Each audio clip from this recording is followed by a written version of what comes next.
Welcome to the webinar on career direction and transition, your want, your why, and what's next. Some of you maybe are here because you know that you want something more in your career. You know exactly what it is, but you're not quite sure how to get there. So the how is keeping you stuck. This is something that I hear a lot of. And today we're going to talk about some tips on how to overcome that. Little tip. If you think you don't know what you want, I promise you, you do.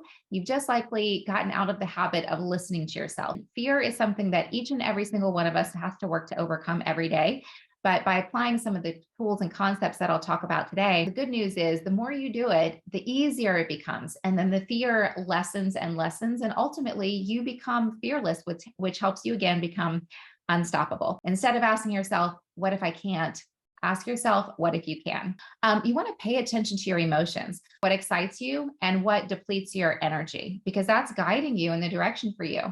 Anytime we're uncomfortable, it's because we're ready for a change. Sometimes we're pushing, and it just feels like we're beating our head up against a wall. So this can happen in career or another area in our life. And maybe that's happening because that direction is not meant for you.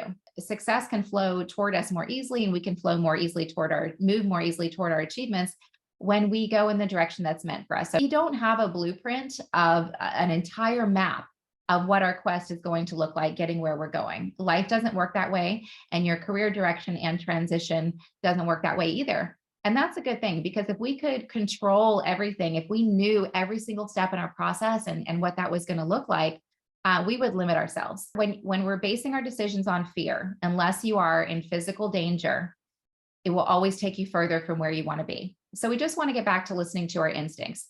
That which we need most will be found where we least want to look. I'm so passionate about this one because this is how I overcame my depression, by looking within. That I battled with debilitating anxiety in my younger years, and pretty significant battle with depression. And how I started to overcome that was by looking within. What can I control? How can I invest in myself? Getting curious about why I was feeling the way that I was. And so as long as we are looking outside of ourselves for the solutions, for the answers, for somebody to give us an opportunity for validation, the answers will remain just out of reach. And then we feel powerless. Your emotions are there to guide you, and you want to lead with what lights you up.